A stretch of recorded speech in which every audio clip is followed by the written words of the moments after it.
What's up, y'all? It ain't my fault. It's the Shaka House, It you ain't my heard? fault. We gonna get riding, ain't my fault. We gonna charge this one to the game. We may not have everything we want at the moment, but we do have each other. Happy Valentine's Day. He doesn't have to make a lot of money so long as he's got a job, no kids, good teeth. He just has to be taller than me, college educated, and not crazy or bisexual. 4 friends determined to face reality. The one man I love is married and got a kid. To find the perfect love. Michael is not pretty, but he's available. You get the best loving in the world when a man is begging. I need somebody to hold me, even if it is a damn lie. Some of us are still in that dream trip, girl. And the friends that get us through it all. If you're searching for a place, you know, a familiar face, somewhere to go, you should look inside your soul. You're halfway there. Sometimes you're blind.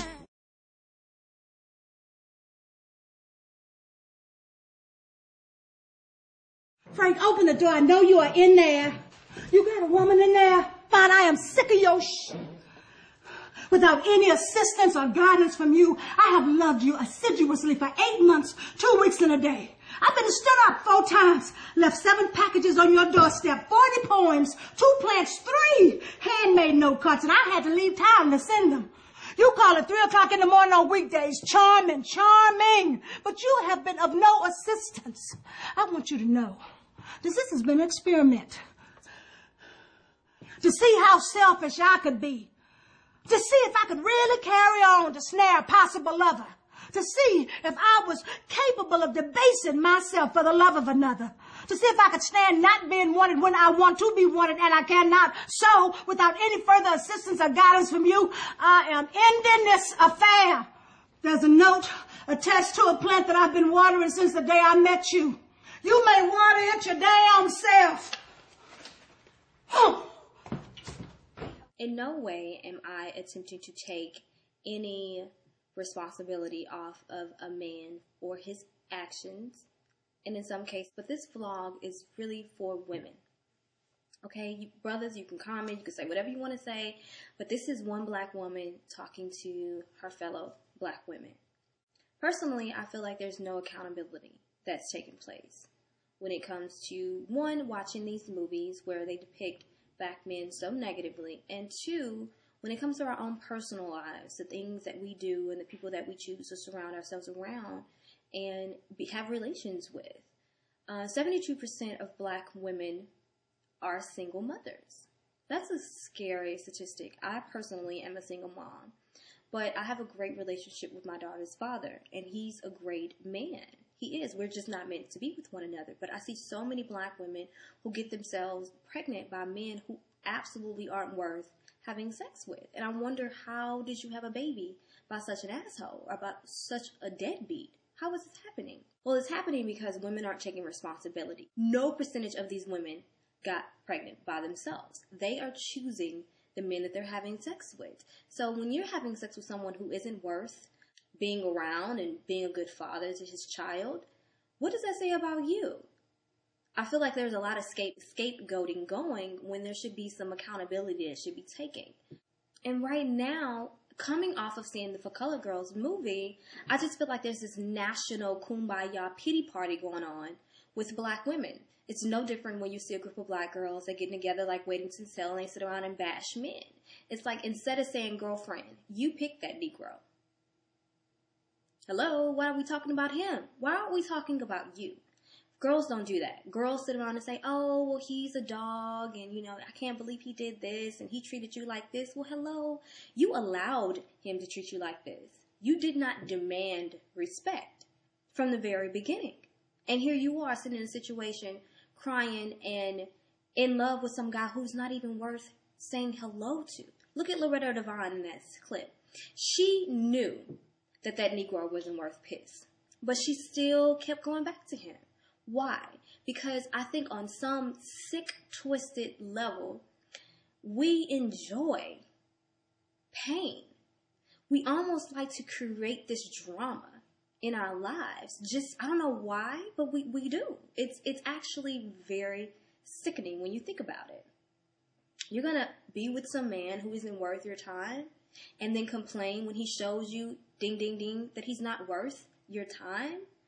Hello, did you not know he wasn't worth your time before? Of course you did. But you still chose to engage in relations with this person.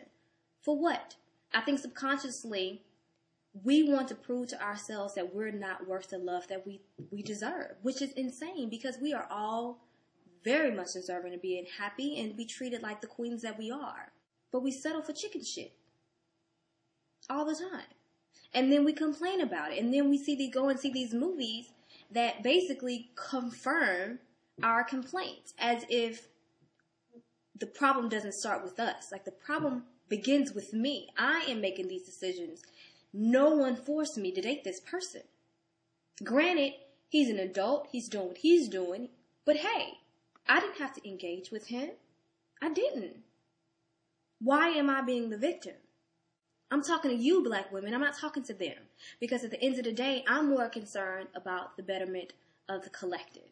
And until we women start demanding better, people do what you allow them to do. And I'm so sick of saying this in these vlogs because apparently it's not registering with so many of you women. You have the power to determine your love life. When you're ready to be happy, then damn it, you'll be happy.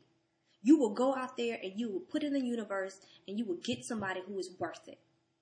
We go and we watch these movies and we perpetuate all this negativity about how men aren't, worth this and worth that. They're going to cheat on us. They're going to do all this bad stuff to us. Well, you're speaking that into existence. You are. You are throwing out exactly what you want in the universe. Mind over matter. If you think that the men that come in your life aren't going to be shit, then guess what? They're not going to be shit because you are putting it in the universe.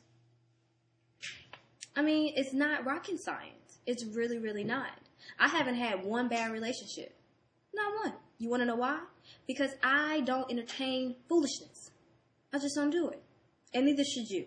I have nothing negative. And maybe that's why you guys are like, Lydia's always taking the side of the black man. I haven't had one bad relationship. Not one. I have nothing negative to say about black men whatsoever. I mean, me and my father didn't have the best relationship, but I don't allow that to determine my personal life. I don't let his shortcomings dictate the men that I date. And I don't assume every man is my father. And you shouldn't assume that every man you come across is like your ex-boyfriend. It's just ridiculous. With so many black women out there thinking that so many black men aren't worth anything, with so many films and, ideas and images in the mass media portraying black men not to be worth anything, how motivating do you think that is? I mean, seriously, when somebody continuously beat you down and tell you that you ain't shit and you're not going to be shit, and the women that are supposed to love you unconditionally treat you and assume that you're like every other black man they met, how motivating do you think that is? Why would they be better? Why would they have to constantly prove, not only to the whole entire world, but to the women that were born for them? How motivating do you think that is? I don't think that's very motivating at all. I'd be very irritated if every step of the way, even in my personal life, and then have to prove to this woman that I'm not like every other black man she's met. I'm guilty until proven innocent. How ridiculous do you think that is? It's incredibly ridiculous. And it's exhausting. It's exhausting. Think about that. That's what you should be thinking about when you're sitting Tyler Perry movies. Let me just say this last thing about Tyler Perry, and I'm going to be completely done with him. I find it interesting that so many black women are such grand supporters of Tyler Perry. Not only is some of his movies damaging for the image of the black man, but his movies also help perpetuate negative stereotypes about black women.